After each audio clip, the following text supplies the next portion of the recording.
Hello, இன்றைக்கி நம்ம happy கிச்சன்ஸில் mushroom biryani எப்படி செய்கிறதுன்னு பார்க்க போகிறோம். இதோட ஸ்பெஷாலிட்டி என்னென்னா, நம்ம ஆர்டிஃபிஷியல் பிரியாணி மசாலா ஆட் பண்ண போகிறதில்ல. வாங்க எப்படி செய்கிறதுன்னு பார்ப்போம். இன்க்ரீடியன்ஸ்: 1/2 கிலோ பிரியாணி அரிசி, இது 4 to 5 பேருக்கு நம்ம சர்வ் பண்ணலாம். 2 பெரிய வெங்காயம், ஒரு தக்காளி, மஷ்ரூம்ஸ் 200 கிராம், இஞ்சி பூண்டு பேஸ்ட் பண்ணுறதுக்காக 10 to 12 பல்லு பூண்டு ப்ளஸ் ஒரு விரல் சைஸ் இஞ்சி எடுத்து பேஸ்ட் பண்ணி வச்சுக்கோங்க. கொத்தமல்லி, கொஞ்சம் புதினா, ஆயில், நெய், பச்சை மிளகாய் 2 அண்ட் முந்திரி ஒரு 5 to 6 ஆப்ஷனல். அடுத்து பிரியாணி மசாலா ரெடி பண்ணிடலாம். அதுக்கு நமக்கு எக்ஸ்ட்ராவாக எந்த இன்க்ரீடியண்ட்டும் தேவையில்லைங்க. பிரியாணி ஸ்பைசஸ் யூஸ்வலாக தாளிக்கிறதுக்கு யூஸ் பண்ணுவோம்ல, அதை எதாவது யூஸ் பண்ண போகிறோம். வாங்க குவான்டிட்டிஸ் மட்டும் நான் எக்ஸ்பிளைன் பண்ணுறேன். பிரியாணி மசாலாவுக்கு 2 பிரியாணி இலை, 3 ஏலக்காய், 2 பட்டை, 3 கிராம்பு, கொஞ்சம் கல்பாசி, ரோஸ் பெட்டல்ஸ், ஒரு மராத்தி மொட்டு, 2 ஸ்டார். அடுத்து தாளிப்புக்கும் இதே தாங்க. 2 பிரியாணி இலை, 2 ஏலக்காய், 2 பட்டை, 4 கிராம்பு, கொஞ்சம் கல்பாசி, ரோஸ் பெட்டல்ஸ், 2 மராத்தி மொட்டு, 2 ஸ்டார், கொஞ்சம் மிளகாய்த்தூள்.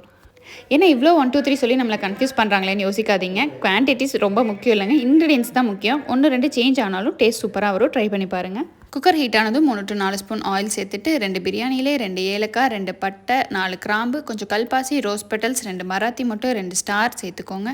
அடுத்து 5 to 6 முந்திரி, இது ஆப்ஷனல் தான், வேணும்னா ஆட் பண்ணிக்கலாம். அடுத்து 2 பச்சை மிளகாய், 2 பெரிய வெங்காயம், ஒரு தக்காளி சேர்த்து நல்லா கலந்து விடுங்க. நெக்ஸ்ட் நம்ம அரைச்சி வச்சுருக்க இஞ்சி பூண்டு விழுது உள்ளே சேர்த்துக்கலாம். இதோட பச்சை வாசனை போகிறது வரைக்கும் நல்லா கலந்து விட்டுட்டு புதினா இலைகள் சேர்த்துக்கலாம். இதையும் நல்லா கலந்து விட்டதுக்கு அப்புறமா நம்ம 200 கிராம் மஷ்ரூம்ஸ் உள்ளே சேர்த்துடலாம். இது எல்லாமே நல்லா கலந்து விட்டுட்டு நம்மளோட பிரியாணி மசாலாவை உள்ளே சேர்த்துடலாம். இந்த ஸ்பைசஸ் எல்லாமே மிக்ஸி ஜாரில் ஃபுல்லாக ஃபைன் பவுடராக அரைக்க முடியாது, இந்த மாதிரி இருந்தாவே போதும். அடுத்து 1 ஸ்பூன் உப்பு, 1 ஸ்பூன் மிளகாய்த்தூள் சேர்த்துக்கலாம்.